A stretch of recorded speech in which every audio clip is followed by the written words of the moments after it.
Hello everyone, welcome back to our channel. This week we are going to be tackling a question from the January 2020 Paper 2 exam. Specifically, we are going to be looking at question 6 from this past paper. So the first part of this question pertains to this rectangle that we see here. It's a rectangle with several circles inside, okay? And the first question asks us to show the area of the rectangle is this particular value here. So how do we go about this? Okay, so if we take a look at one of these circles, they have given us a value here, this 7 centimeters. You may be able to recognize that this 7 centimeters is the radius. So the radius is half of the diameter. So if I were to draw this entire diameter, the diameter of the circle will therefore be 14 centimeters. Okay, and if you recall, the area of a rectangle is equal to length by breadth. So what is the length? So the length in this case, we have 4 circles going across the length, and you know that each one of them has a diameter of 14 centimeters, which we've already established. And that gives me 56 centimeters. So let's do the breadth. So the breadth in this case would be this side of the rectangle, in which case we have 3 circles. So instead of 4, we have 3 multiplied by 14, which gives me 42 centimeters.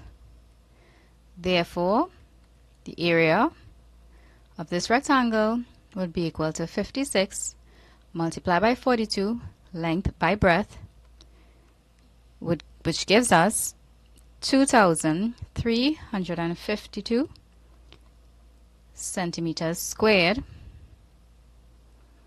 and therefore we have proven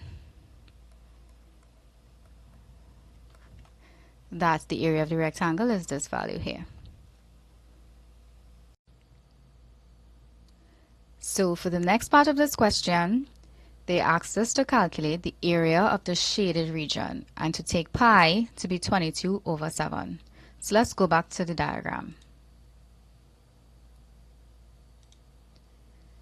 Okay, so I'm going to do this part on the left hand side. Okay, so let's look at this figure again. We have all of these circles, and the shaded region is the area in between these circles. So you might be able to recognize that the shaded region can be obtained by simply subtracting the area by finding the difference between the area of the rectangle and the area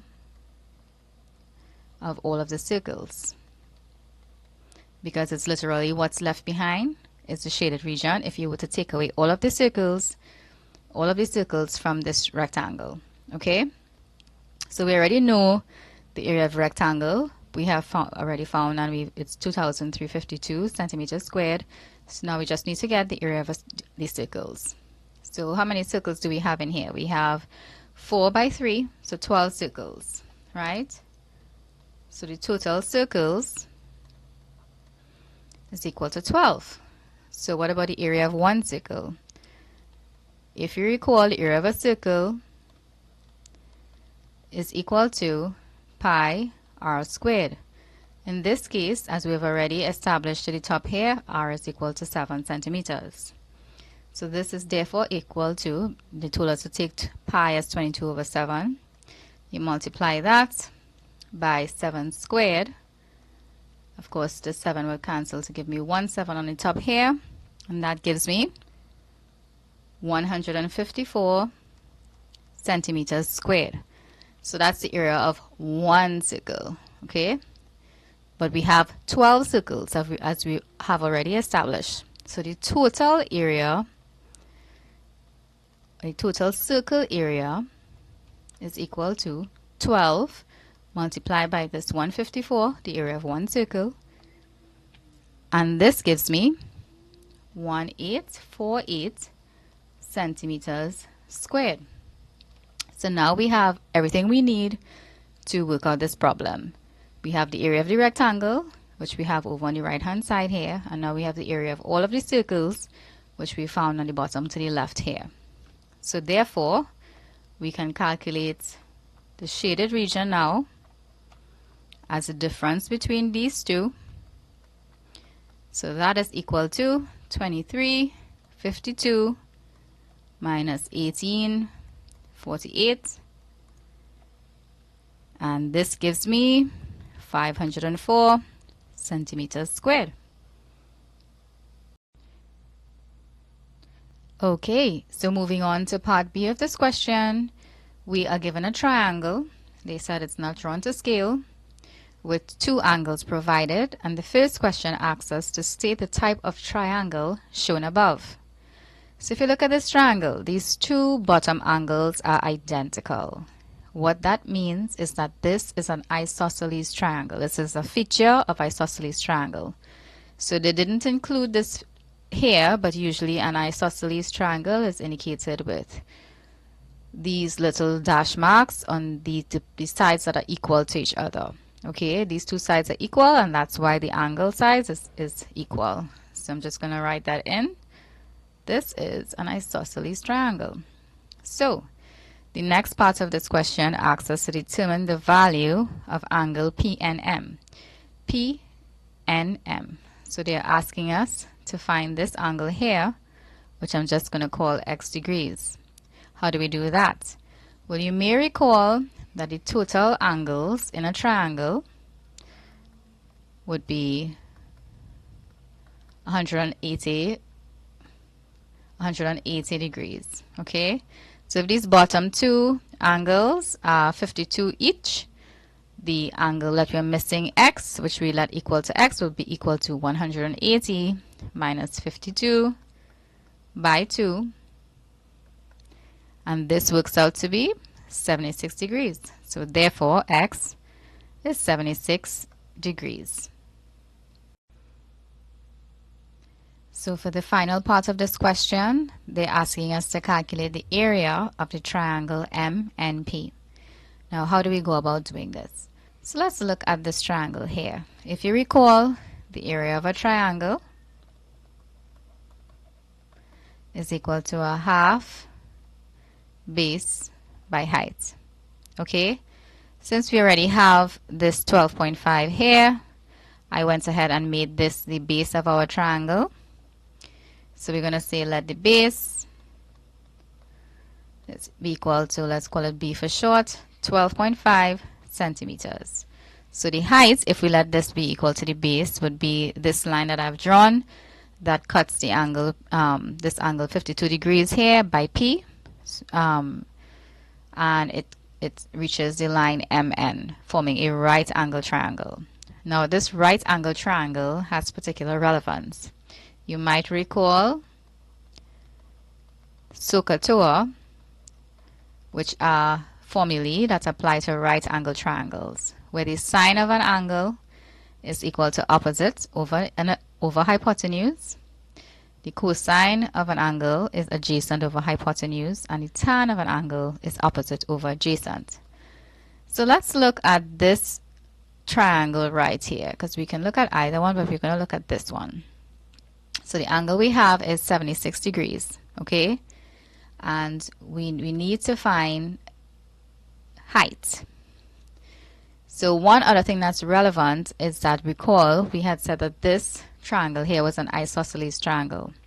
What that means, because these two angles are equal, these two sides must also have the same length. So even though it's not written in, we know that this side on top here is also 12.5 centimeters. And if we look again at our right angle triangle, you might recognize this side as the longest side, which is the hypotenuse. So we know that the hypotenuse is equal to 12.5 centimeters.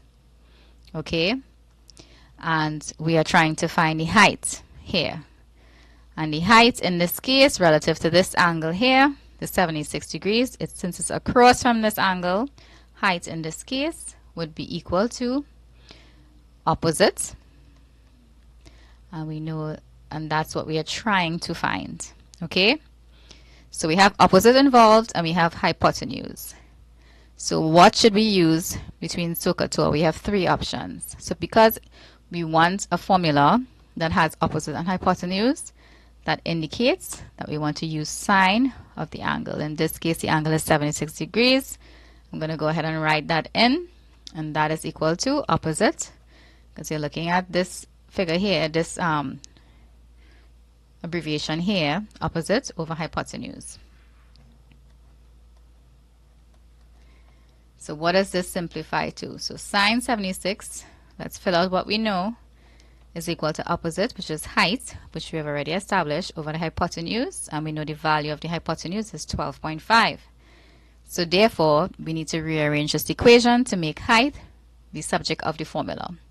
To do that, we need to move this 12.5, over to the left-hand side, so that we get height alone on one side. Because we're dividing by 12.5, when you move something from one side of the equation to the other side, you do the opposite operation. So instead of division, when you move this across to this side, we'd end up getting 12.5 multiplied by 76 degrees, and this is the height. So going back to the equation, the formula for the area of a triangle. So I'm going to write it in the middle here. The area of a triangle is equal to a half base by height. So what do we have all of this that we need to plug in? Yes, we do. We already established that the base up here was 12.5 centimeters. So this, a half multiplied by 12.5 centimeters, and then we need to multiply as well by the height, which we've just established here. I'm just going to flip it around in case that's easier for you to see. The height is equal to this. So then if you just write this in here, it's easy enough to just plug into your calculator, and this gives you 75.8 centimeters squared. And that brings us to the end of this question and this episode. Thank you for watching, and we hope to see you back here for our next episode.